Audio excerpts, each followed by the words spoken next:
It's live, yeah.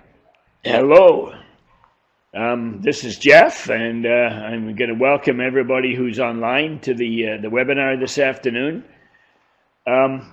We have about maybe 8 or 10 people on joining us through the webinar process, and we're still waiting for most of the people to come to the boardroom here at ASTT and take part in person.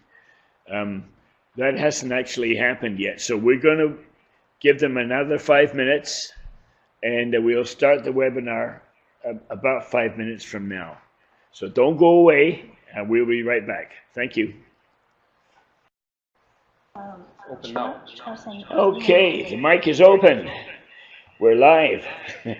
Again, welcome everybody to this webinar, which is going to be talking about how to review how to process applications on the.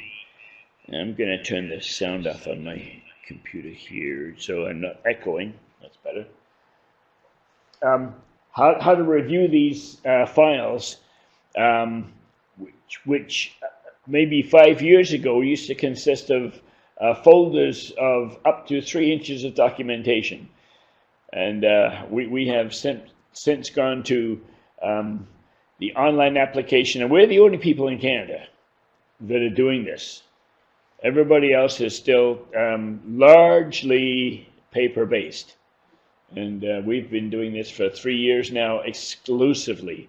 So we figure we're quite far out in front, and our system is, we hope, going to get adopted by several other associations in Canada. Now, so what we're going to do is in 3 parts. First of all, we're going to go through a PowerPoint which will describe the whole review system, how it happens, who's involved, what do they do. And then we're going to follow that up with just a quick review of the TRC or ASTTBC Apply website itself. And then we're going to open up a dummy file and go through the review process so you can see how I do it. And it may be completely different than how you eventually do it yourselves when you take on these files. Those of you on the web, you can send in questions at any time. We only have 2 of the 5 expected people here, the reviewers in the boardroom, so they might drop in at any time. And we have a few other staff people who are going to be coming and going.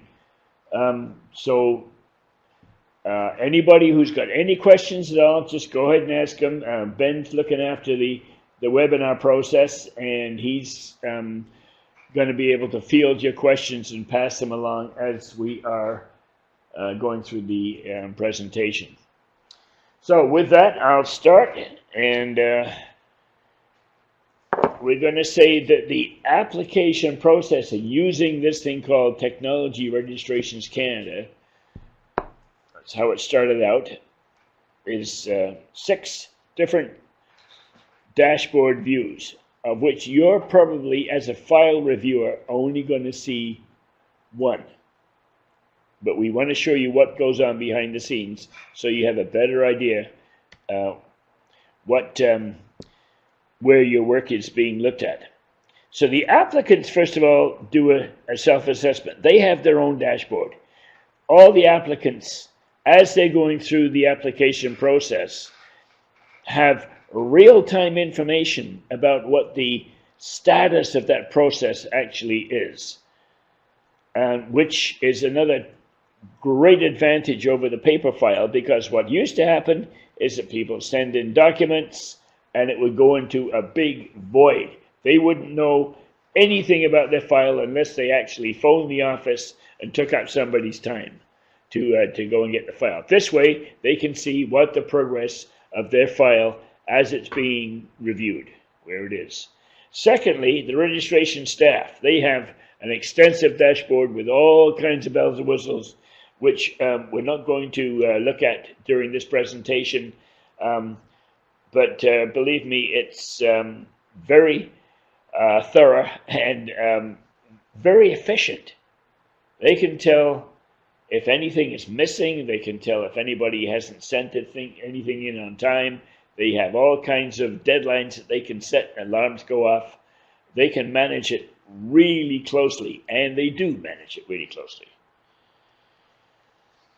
So there's another dashboard of sorts, which goes to the people we're calling the referees, or the references, because every time somebody sends an application in, they have to provide us with hopefully 4 references. If it's a really tough thing to do, if we're happy that the people are right, they might be able to get away with 3, but I'm not going to say that for sure. We ask for 4 professional references who will be able to verify the applicant's work experience and education from a personal observation point of view. So they have their own view of the application, and we're going to call that also a dashboard. And incidentally, one of those references absolutely should be the most recent supervisor of the person who's applying. Then we have the subject matter expert, the file reviewer, and in this case that's me, and that's going to be all of you. And this is the one that you will see, and this is the one that we'll see as we go through the application. So we review and assess the competencies, we compare them to the national standards, and that's why we call it a subject matter expert, because the applicant may have a very narrow or very broad range of experience that the education supports, and it's up to you to decide whether or not that person is working at the level of a technologist with the appropriate education. And lastly, the certification board members. 5 times a year, the certification board, we call it the Board of Examiners, get to come into this room and sit around the table and look at all the files which are in progress and ready for confirmation and signing, and which will complete the application, because that's the point at which the certification or the registration is granted. And we should at this time really define the difference between certification and registration. We certify you to ensure that you meet the education and work experience, and then we register you as a member working under a code of ethics. So if you don't have the certification, there's no point in proceeding with the registration. So as a member, you are it's a registered membership, and the registration means that you've met all those criteria. Your work experience is at the appropriate level, CTEC or a technologist, or higher, maybe, and that your education is at least equivalent to a Canadian technology diploma or certificate. And hopefully it would be nice if you came from an accredited program, but there's no guarantee of that at all. So we have to do both sides, accredited and non-accredited, which is normal for us. And then you have to write, or the applicant has to write 2 kinds of exams, really, the professionalism and practice and the ethics, which are kind of tied it up together, I think, yes. And that's an online exam, which is really, we're trying to make it the same one right across the country so that everybody has the identical exam for code of ethics and practice and professionalism.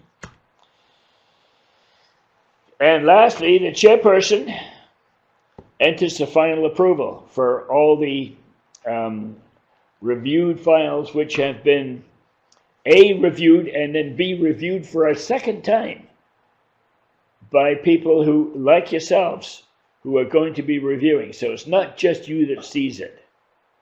After you've finished and you're comfortable with it, you're going to click the submit button. We'll see that as we go through. And before it goes to the chairperson to sign, somebody else will have gone through it independently to verify that they agree with your practice. So let's forge ahead with that and see the applications themselves. Online application for technologists or technician, and also for a number of technical specialists, as well as the RT manager, registered technology manager, and newly for the PTech, professional technologist, which is sort of in abeyance right now. We've pulled back on the introduction of that for a number of reasons. But the same application process, as you will see, is going to be used for all those possible applicants for those credentials. And where to apply? Apply ASTTBC apply.ca, and we can also get to the accreditation process. We'll do that later. Mm-hmm. So, as you see, the program of certification, the first ones are for applied science technologist or certified technician. Then we go to the PTech, RT manager, and then all the individual tech specialists that you can see on the ASTTBC website. On the front splash page, you can go and look at the requirements for any one of those. And for those of you who are not familiar, you won't be asked, nobody in this seminar is going to be asked to look at those right away. I don't think there's anybody from tech specialists, is there? There is. There could be some? There could be some. Okay. But this is a module which is the ASTTBC group only. Right. But it's also applicable to other technical specialists. So each certification is a little bit different. Yes. On the yeah. Right. Yeah. But for the purposes of this seminar, we're only going to be looking at the ASCT and the that's right. certified technician. Yeah. Okay. Any questions from anybody outside yet?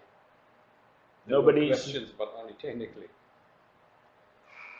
I can open it again. Nope. No questions. Okay. So we're going to forge on. So the review process then. So we're going to say we start the initial review, and this is what the staff does. They do a tremendous amount of work behind the scenes, as you can well imagine. Ensure that the information and uploaded documents are adequate or meaning correct. Do we have the right information sent to us? And then they release the professionalism and practice and ethics exam to the applicant. They release the questionnaire to the technical references.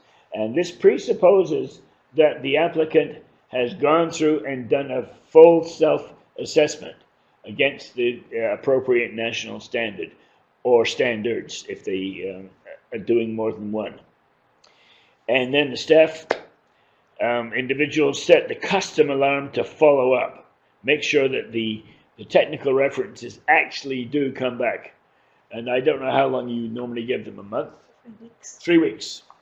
So it's really up to the applicant to ensure that the appropriate technical references or referees are advised ahead of time that they're going to be asked to verify education and work experience. Because I would suggest that the biggest single holdup in any application that stretches it out over a longest time is the references not getting back to us with the verification that we're looking for.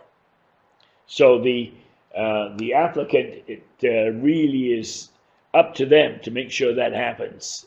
And what we can do, the staff will send a little email prod to the reference saying, if you haven't done it yet, we request that you do. And if that doesn't work, then we have another fallback position of maybe asking the applicant can you give us somebody else? Yes. Yeah. So that's the follow-up that we do with the applicant. So like after the apps being launched, we do the follow-up in 3 weeks or sometimes in a month. At that time, we are going to look at the application, what is it still outstanding. So in the meantime, we are sending a reminder to the applicant, what is it still outstanding, and also we will send a other email with a hyperlink to the questionnaire to encourage the technical references who did not respond as yet, and try to respond as soon as possible. And there is a due date in the email and as well as in the questionnaire that asks them to please respond by this such and such date. And the applicant are also encouraged that they talk to the references as to encourage them to support the application. Good. Thanks, Amy. Great. So, last thing, acknowledge receipt of the application and request additional information if required. So that's all part of what the staff does as the initial review. So then if the application is in progress, they update whenever any of the information comes back in. They summarize the credential on the staff notes and examiner review page. We'll see that as we go through the application. And then they'll assign the file to one of you at that point. That's when it comes to you, when all the other stuff is ready, and not until it's ready. Now, it occasionally turns out that there may be mitigating circumstances. So there's a question. Sure, there's a question from outside. Is a lack of supervisor as a reference an automatic no acceptance? No, it's not. And some people simply cannot get in touch with their previous supervisors. We find that it could well be people coming from situations which make it very difficult to contact people who might have been desirable as references. If you can't get a hold of the supervisor, that person either is not able to give you a reference. We'll take some other professionals, but we very strongly appreciate the comments of a supervisor if one is available. It's not a showstopper. Okay, thank you for the question, Greg. Okay, so we are going to do the in process to summarize the credential on the staff notes and assign the file. You've got the file now, and we do the posting of the file to the Board of Examiners dashboard when the recommendation comes from you. So as soon as you click, we'll see on the file review, as soon as you click the submit button, whether or not it's with issues, it's going to appear on the, well, as soon as staff allow it to, they'll review your review, and then they'll put it on the list of applications to be have a second reviewer. And that's usually part of the Board of Examiners operation. We go through and look at all the reviewed files. Mm-hmm. So at this point, we have another member. Hi. Yeah. Great. So if the recommendation received from the file reviewer and staff is going to review what the recommendation is, if everything is in order, say if there is something missing from there, the staff will take the liberty talking to the reviewer just to ensure that this is what they want. Or if they want a second review on the file, by all means, say if you make a recommendation, but you are not 100% sure that it is good to go, you want a second opinion on this one. So the staff will assign this file to another reviewer in the same discipline. Not the BoE member, but another file reviewer. So we have different recommendation, maybe the same recommendation, but it's from different reviewer. Independently. So the first reviewer is unable to see, because it's the only reviewer, so they are going to just see what the recommendation by themselves. If I assign the file to a second reviewer, the second reviewer again is independent, so he would not see what the recommendation from the other reviewer. So there is no conflict. Right. This is something that happens on maybe what, 5%, 10%. Yeah, it's not It's very not common. often. It's Yeah, not common. it's not Yes. common. Yes. Right? Okay, so if we'll go to the next slide, it's the review process itself, and this is your role. So you're going to find that you are notified by email when there is a file which has been assigned to you, because you are the subject matter expert. So that's what we're really here to talk about today, is what you do with the file. And you retrieve the file, the application from your reviewer's dashboard and proceed with the evaluation and the file recommendation. Now, is it true to say that everybody here has an ID and a password? You will be getting one because we kind of sending out the invitation, and there is a very good response, and we have people coming in person and then people attending by webinar. So after today, we will be getting a recording out to you folks, and at the same time, we will give you your ID and your password. It's a unique ID and a password. If you're not happy with the password, you can just, Change it. order a new password, but you will have your unique account to do the file review. And again, at the same time, I will be sending out a confidentiality statement. So all the file reviewers has to sign is because all the information pertaining in each file is confidential and not supposed to be disclosed to the public. Because quite often we get technical report, which is, belongs to a company. And also personal data supposed not to be disclosed. So if you agree to carry on helping us with the file review, and then you will just sign that confidentiality statement and send it back to us. Does that make sense? Excellent. So we have another question, Ben. Yeah, 1 sec. So the question was from Thomas Ivanov. Again, references.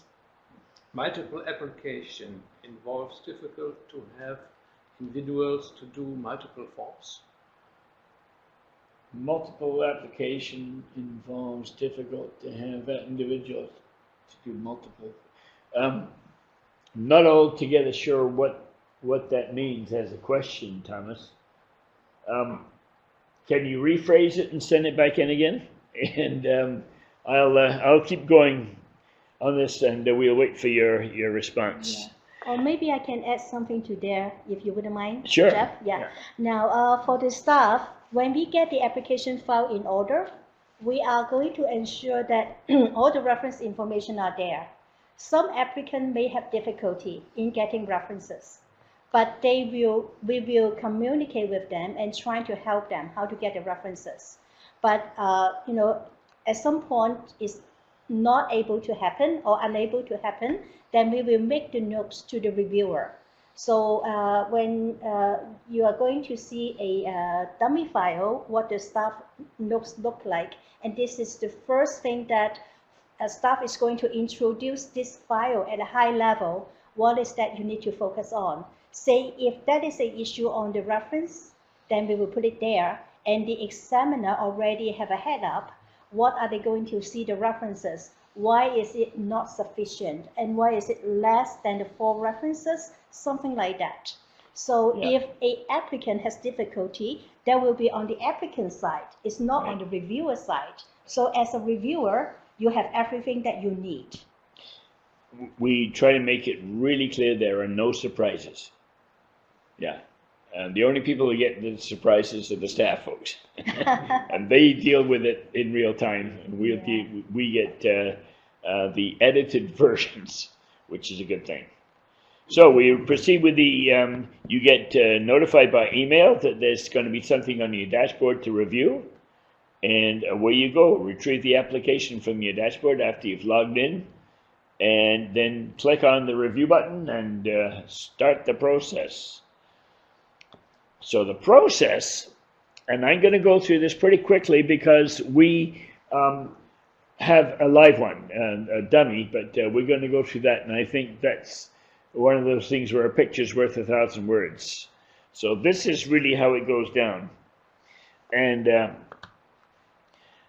you're going to see a lot of tabs.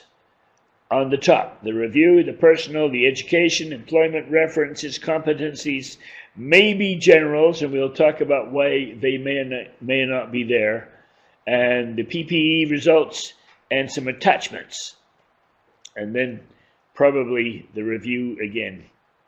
Now, the order you look at those tabs is pretty much up to you. I'm going to show you what I do, which works for me, but after you've done 2 or 3, you're going to get into your own groove as far as how you do it, the same way as it happened with paper files. Some people look at this first, other people look at that first, but ultimately it's how you make the decision. What evidence do you have? Is it supported? Are you comfortable with what you see? And are you comfortable ultimately with saying yes? Because in this activity, you are a quality assurance inspector. And that's what we do. This is a quality assurance procedure. And instead of goods and services, we're doing quality assurance for people. Because when we put the yes on it and it's accepted by the Board of Examiners and signed off by the chair, that person then is credentialed by the association. It's a pretty big deal. You know, only technologists can define who else is a technologist. That now becomes your responsibility. Any questions? Are we still good? Or this? Okay. So I'm going to go to the next slide here and the review process itself. Now, the board member, the Board of Examiners, people who sit in this room, they select and review the applications posted on the Board of Examiners dashboard, and we'll show you quickly what that looks like. They will concur with the recommendation made on the application, which means it's been reviewed. And then if the file is a discussion file, that means it's going to come to the board, and the file reviewer has submitted it with some other considerations which they want the board to discuss. And I've been on that fence many times where I've brought files to the board to say, I'm not entirely sure what I want to say here. I think this guy is, or this lady is, or is not a technologist or a technician. And this is why I think, but I would be happy to hear another point of view. And that may or may not have happened after Amy might send it to a second reviewer. And I could recommend that too, as a file reviewer. Please send this to somebody else. Let's see what they think. It's not always cut and dried. Okay? And with that, if I may, yes. And with that, this is the BoE who's going to review the recommendation made by you, file reviewer. So if the BoE members looking at your recommendation, but there may be some area that they want to define what it is or refine what the recommendation is, they can always check it as a discussion file and bring it to the table at the Board of Examiners meeting. So the Board of Examiners, that where we have about 6 to 10 BoE members, they look at the file all together and see where is the recommendation coming from and what is the discussion need to be discussed. And then as a group, then they will make a decision. They anonymously agree that if the recommendation stays or there is a new recommendation. Yep. And that's not unusual. Mm-hmm. That happens. We have 2 questions from the people at home. Yeah. Thomas has said now, if you apply for 2 or 3 applications, Thomas, we still don't know who the you is. An applicant only gets 1 application. To each application requires references for each application, causing the references a lot of work. If we're still not sure why you'd send more than 1 application, that would be a very unusual situation.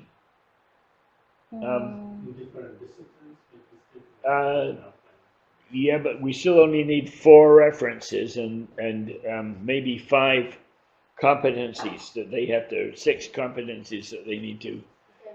Yes, Julie is going to tell us. Applying for 3 certifications. 3 certifications. ASTTBC, RT Manager, and CHI. That's why. Oh my goodness. So Okay. So he, but he, yeah, I'm not sure if he submitted application for CHI, but actually he was certified as ASTT and RT Manager. So All right. So Thomas is a multiple applicant. Right. That's I haven't seen anything like that before myself. Congratulations, Thomas. Yeah. You're a person who is quite unusual in this mix.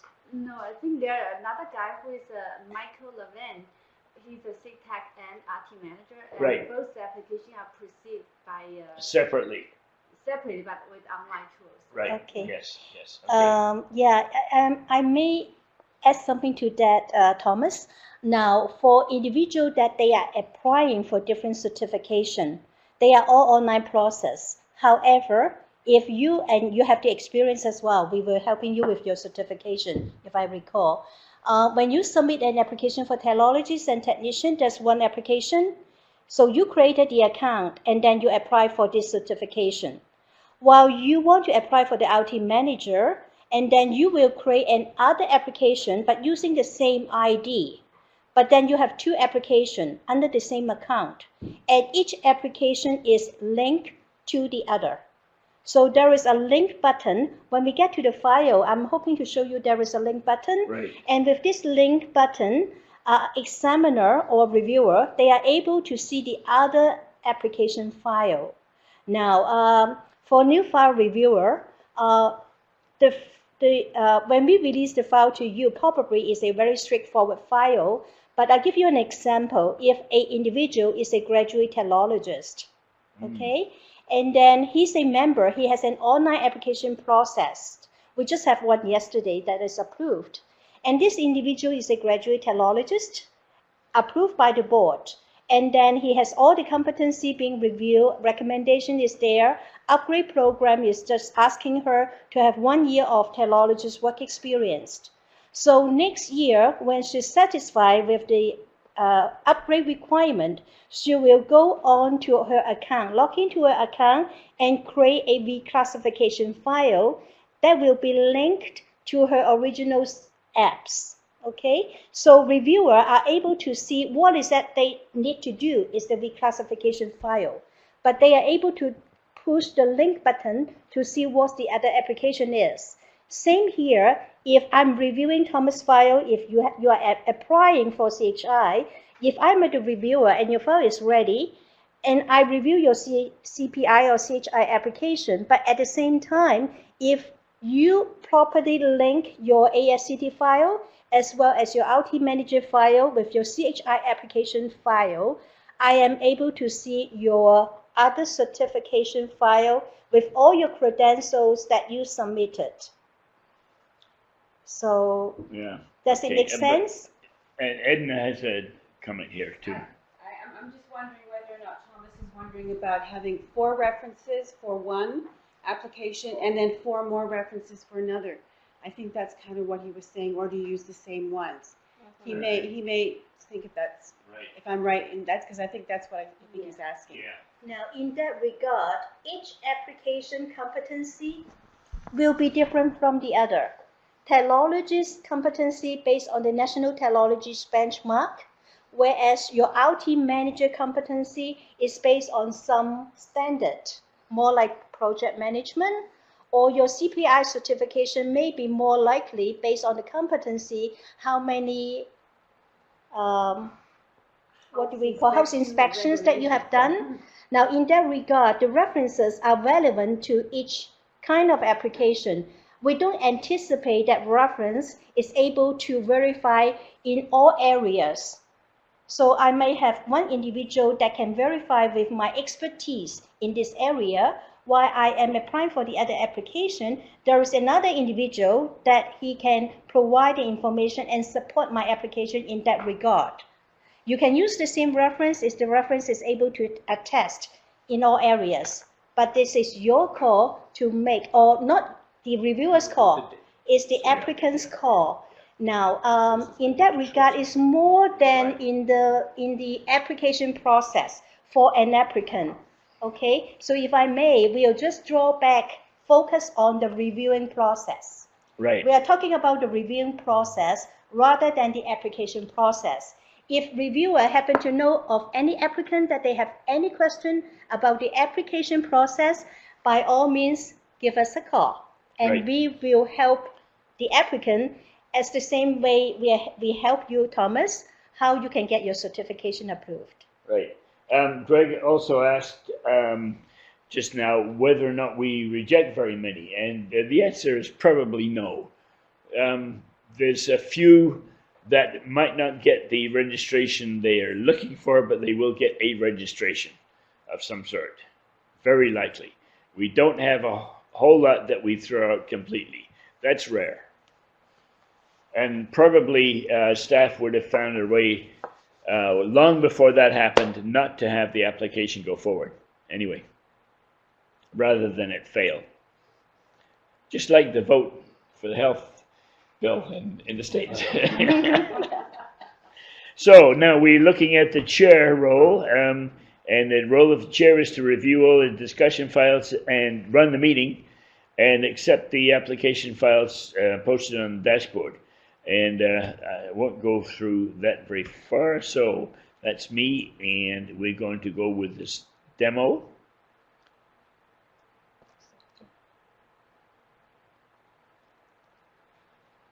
And here's what I get. So I will be sent an email that says you have been assigned to review Amy Lou's application for certification at TRC. Please log in and review it. And gives me a deadline, which is just fine. So then I go to the application.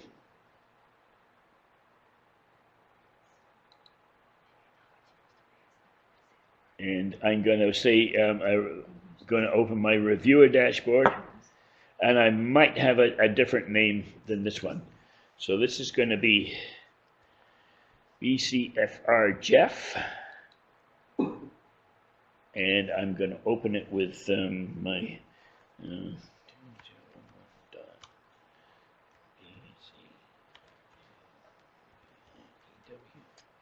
and like I say, once you've got your login and password, you can change it. And there it is. So we have one of a number one. And let me just show you quickly what the other ones might look like. So, all right. So we're only going to look at one of them in this case.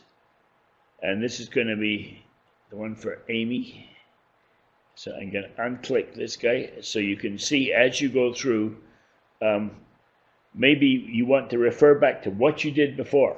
And I do this quite often. And say, what decision did I make on previous ones in this situation? And then I'm going to go and then click on this button that says review. Yeah, now why there is a long list, as you are seeing that Jeff clicked the second box down below that one. Right. So the one which is still outstanding that has not been reviewed is just the only one. But if Jeff want to see what the other files that he already reviewed and make the recommendation, he's not going to lose anything. So when he clicked that button, he see there is number of files that he already reviewed, and he can say, oh, I recall that I make a similar, like there is a credential similar to the other one, that he can just give reference to what the file that he has reviewed before. So this is for him to manage his files. So here we see, this is what my first view of this file would look like. And I got some notes. I want to have a look at those ones. We go through to see what it is, anything special about this file that I, should know before I start. And for myself, okay, this will not have been, this will be 0. At this point, yes, because I haven't. I've already looked at this file, so there are some items here But normally when you open it, there is nothing accepted. So it's going to, those competencies are going to be in the not accepted list because I haven't looked at them yet. So the first thing I do is go to personal and just check on the individual. But you notice that there is a button called save. And that's going to be on every page that requires your input. So if you put a whole bunch of stuff down on the page and then you change the page without saving, I think we have a little pop-up that says, you really want to leave this page? And if you're not thinking about it and say yes, everything you wrote is down the tubes. So you really want to remember to save the page where you've entered anything at all in it. So, personal, right. So this is the really basic stuff about the applicant. Gender, name, last name, salutation, citizenship, no criminal record, and never before declined by another regulatory body. And this is information that's going to go on the database. Now, underneath, you're going to see this history. And every time anything happens on the file, the history file is going to be updated. You don't have to do anything on there, but you can see that everything that's happened and when it happened. And that's just it's just there because it's part of the way the whole system is set up. You can see that all this work has been done by staff, which is an awful lot. Then we're going to have a look at the education. And usually I go through all the tabs just quickly one at a time, first of all, to get a feeling of what the applicant is all about. So this time it says that Amy has a degree in construction management from UBC, and it is not an accredited program. Okay? Now, because it's not an accredited program, actually, this one is an accredited program. So she's taken two things here. Wow. Lots of education. So we have a diploma that was granted in 2004 from BCIT, and then in 2013 she went back and got a degree. So what counts for us here is this one. And this one is probably a nationally accredited program. Mm-hmm. Now, under this situation, because this is a dummy file, so we try to incorporate as much information as possible. And it will happen, say this BCIT program is an accredited program, but however, when the applicant chooses to provide all the academic, he will choose not an accredited program. Yep. In that regard, if you look at the tab up there, there is the generals. There is the generals, the first, this one. So it allowed the applicant to demonstrate how they meet with the general requirements. For example, technical report, mathematics, science, and others. We'll go through that pretty quickly. So we have about another 10, 15 minutes. So, employment. This is going to give you a history of the employment of the applicant, and sometimes this list is really long. And you wonder, boy, this person is a job shopper, whatever. Other times the person has been with the same company for 30 years, City of Surrey or whatever, and that's good too. But it's probably less likely going forward that younger people are going to be moving around between jobs quite a bit. And then the references. Who are these people and what do they do? And you can look at the technical references.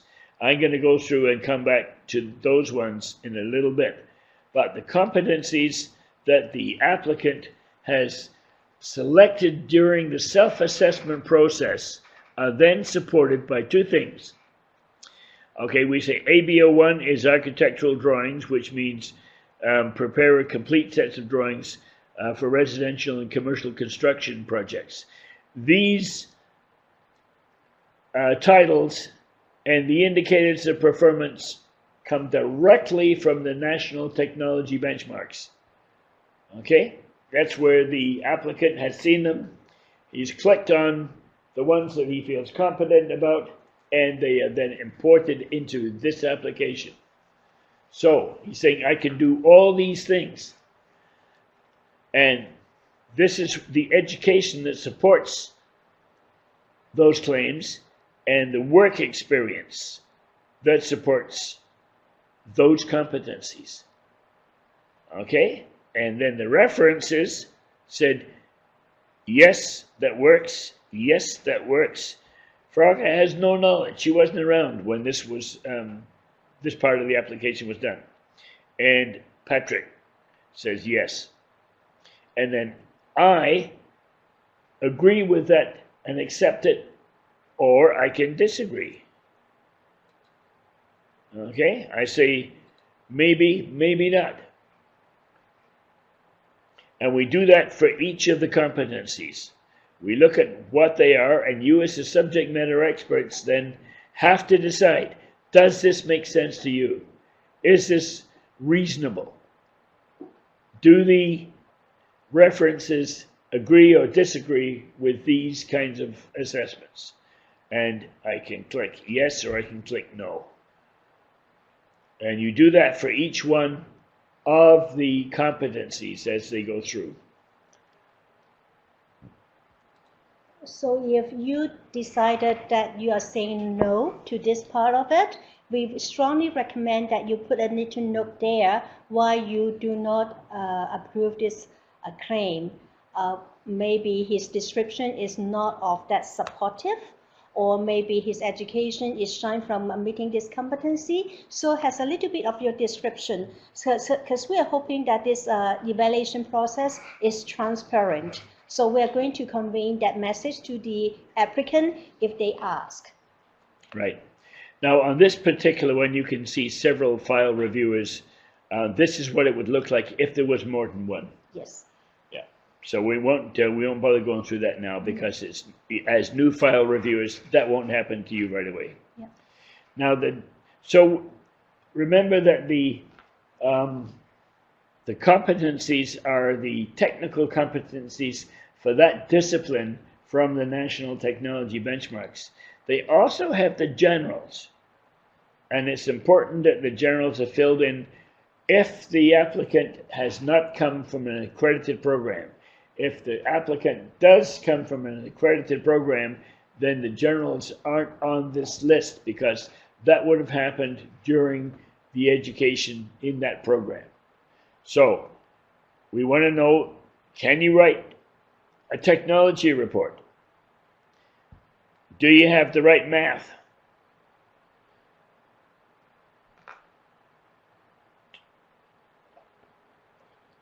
Do you have project management skills? This is true for every discipline. Every technologist has to have these competencies. Physical and natural sciences, appropriate to the kind of discipline that you need. So all those things are going to be done. And when you've filled them in,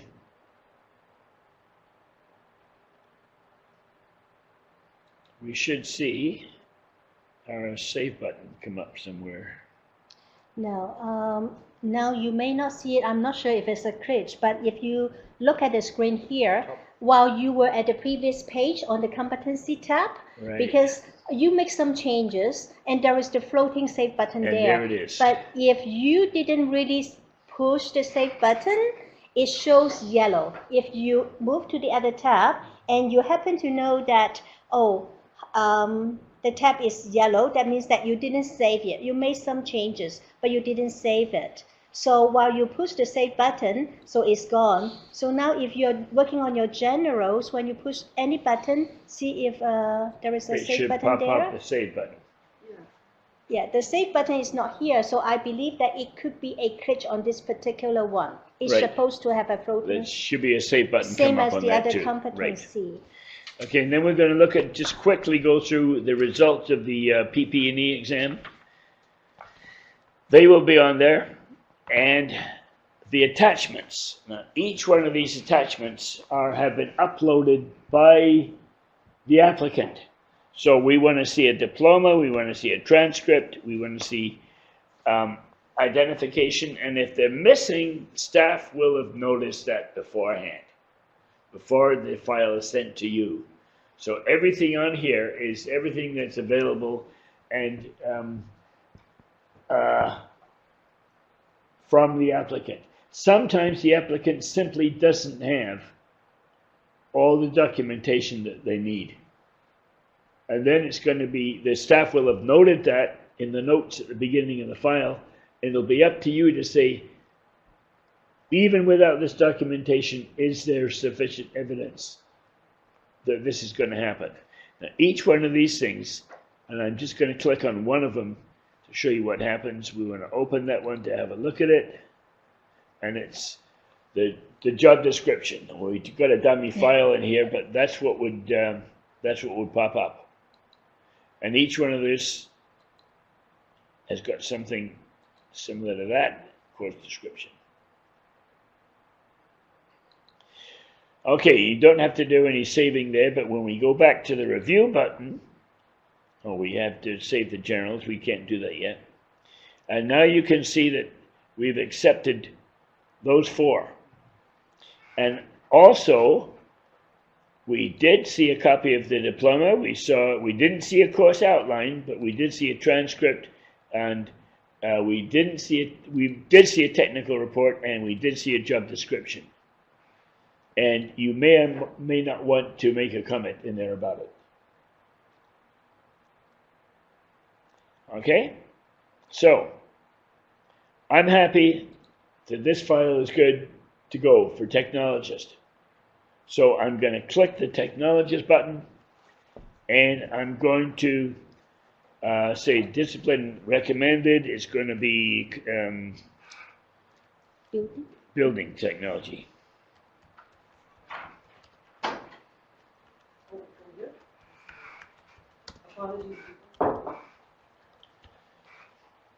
Okay, so building engineering technology, and we don't have any major troubles with this, so we submit as recommended.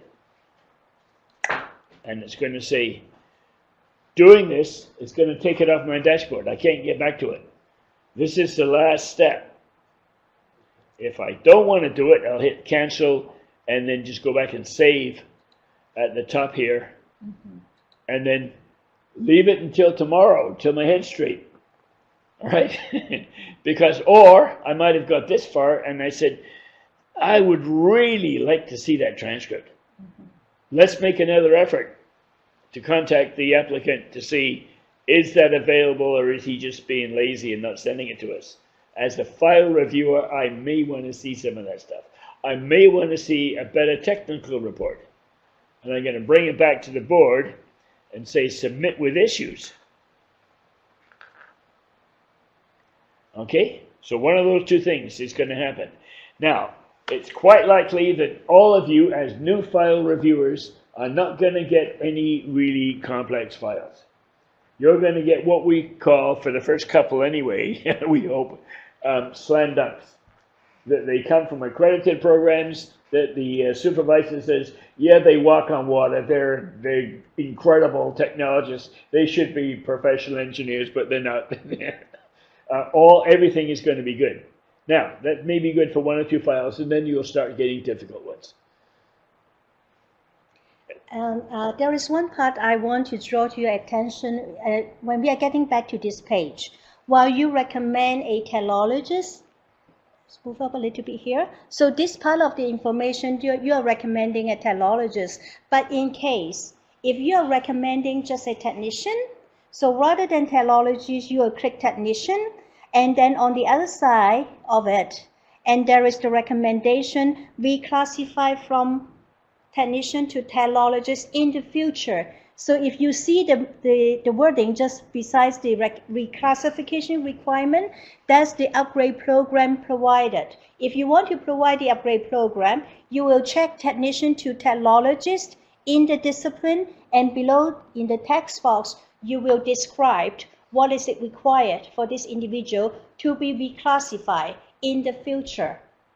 Now, very often, file reviewer will have a little bit confusion. Say if this application file is a reclassification application, so when the reviewer make the recommendation, they will fill in this part like a reclassification. So this is not a reclassification recommendation that you are going to provide.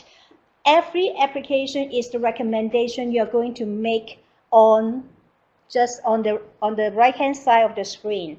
So for the reclassification is only for the upgrade program in the future. If there is no upgrade, by all means, just leave it blank. We're just doing a little surgery on one of the. Running out of power. Okay, that's good. Yeah. Okay. Okay, so now one more thing I want to bring to your attention is the opportunity to recommend that a person is a provisional technologist or technician. And as a provisional, that means that you're very okay with the experience that is provided and the education that the applicant has, but they don't have enough Canadian experience. And we have to go by the rules that say, at this time, we're looking for a year of Canadian experience. And for overseas applicants, they might not have it. They may have really good education. They might have many years of excellent experience in the home country, but in Canada, not quite. All right? So we can give them a provisional certification registration that says to the employer, this person's good to go, please help him get his Canadian experience. And that happens, we have, what, a couple, 30, 40 provisional members? Yeah, we do. Yeah. Something like that. Mm-hmm. Now, we've been joined by another group. Dr. Charles Joyner is with us now, and I think the other Mike is down there. I'm not going to make a speech, but I have a question. Are there any other people for the technical specialist reviewers on the line? Yeah, we have a couple. Yeah, Oh, our team manager. Okay, that's fine. Because we interpret provisional a little bit differently in the technical specialist group. Charles, Ron is for you. Ron? He's a reviewer for you. Right, okay. And we're supposed to have another one from fire protection and one from building designer, but I'm not sure if they join us because they register, but I'm not sure if they join us. But anyhow, like we indicated earlier, this module is only for the technologists, but with regarding to the technical specialists, it's very similar to this process, but just you are seeing the competency will be different from this competency, but again, the requirement is the same. And the other thing I want to draw to your attention, if we go back to the BoE dashboard. Right. Let me just save this first of all. Yeah. Always save. Okay. And if you go back to your reviewer dashboard, right here. It'll pop up. There it goes. Okay. Now there is a file reviewer guide. So this is a hyperlink for you and walk you through step by step what Jeff has just mentioned. So this is a procedure manual for you. So it's at your fingertips. So I'm hoping to send out this webinar recording together with your user ID and password, like I said earlier. And again, I will give you this hyperlink in the email that you're going to get. Not that you have a file, but at least that you can go in and look at the procedure manual. And again, I will give you the Board of Examiners policy that will cover what a provisional members should be and what is that ASTT certification. What do they need to have? So while you want to make a recommendation, so what do they need? So you will have to know what is the level of certification, what is the criteria, make them eligible. So you'll be getting all those information from us. Okay. Now, we're just a little bit after 6 o'clock right now, and we said we were going to try and keep it down to an hour. This has been a pretty quick overview, but you're going to find that the whole process is very intuitive and pretty straightforward. And eventually we're going to find that we get second reviewers elsewhere in the country, which is going to verify that we have the same kinds of certification processes across Canada, which will allow us to observe the memberships from other associations, because we have to be able to do that. We have to have confidence that other provinces have processes which are equivalent to ours. So the second reviewers in other provinces is a good thing. And eventually we're going to hope that other provinces might adopt this whole process and maybe send us some files to do a second review on from other provinces. That's a long way down the road, but it's we're keeping our fingers crossed. Yeah, we'll see. That close. So, okay, I'm going to ask one more time, are there any more questions from outside the room here? Yes. Yeah, if you would like to answer. So Greg has said a minimum number of competencies are competencies weighed. We would like to see 5 competencies minimum assessed. Now, there's all kinds of reasons, and I'm not going to go into them because it's a long discussion, that say once you've graduated from an accredited program and you have the required background, you might only decide to submit one competency. If I came out of school in electronics and it was an accredited program and I went into broadcast transmitter design and that was where I stood the rest of my time, that's a single competency. And I really don't need to prove that I can do any more than that. I'm still a technologist. That's rare. Okay? So, Greg, I hope that answers your question. We want to see probably 5, 7 would be nice, 10 is too many. and sometimes we see people have submitted 3 competencies from 3 different disciplines. Difficult to deal with for us. And you won't be seeing any of those as new file reviewers. At least not for the first couple of years. So next quick question. Rachel Butler is asking, what is the timeline for conducting reviews? Yes, okay, Yeah. Amy, Oh. you can answer that. Normally it's 1 month, but it could be 1 week. Under normal circumstances, it's 1 month. And if there is time sensitive, then we always talk to the reviewer if they are able to help to expedite the reviewing process. But it's not happened very often. The usual driver for that is when the next Board of Examiners meeting is going to happen.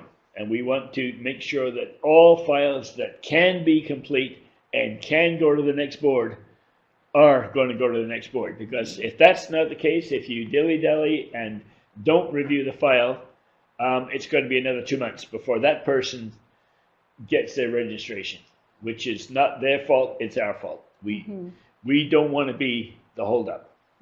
And when I go out to talk to other groups, we brag about how quickly we do our file reviews.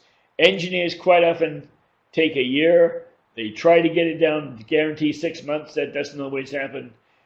We are saying 3 months or less, typically, Yes. as the from start to finish. If the references come through the way they should. So I think I don't know that there's. Michael has said he's confident he can navigate without an issue, and I'd like to think Michael speaks for all the people online. So the next step, I guess, is that the staff will be giving you a password and an ID, and then some point in the next couple of months, you're going to see an email in your inbox that says, you have a file to review. Da-da-da-da. Yeah. Yeah, so by receiving an email from us, probably that will be before the end of this week, and hopefully you can sign the confidentiality statement and send it back to us. Scan it and send it back? Or Yeah, just scan it, yeah, or with your electronic signature. Yeah. And thank you so much, and I would say that we have a very good board, the Board of Examiners, and as a staff, we are in a position to help the applicant to their best interest as to get the certification. So this is why we're trying to just work on the application file and deliver to the examiner as the file is ready for review. Yeah, so thank you very much. Okay, thank you. Okay, thank you for everybody online, and that's what, about 10 or 12 of you. We appreciate your attendance, and we look forward to seeing your names on files pretty soon. So with that, I'm going to close the webinar, and I wish everybody a good evening. Thank you. Thank you. Bye.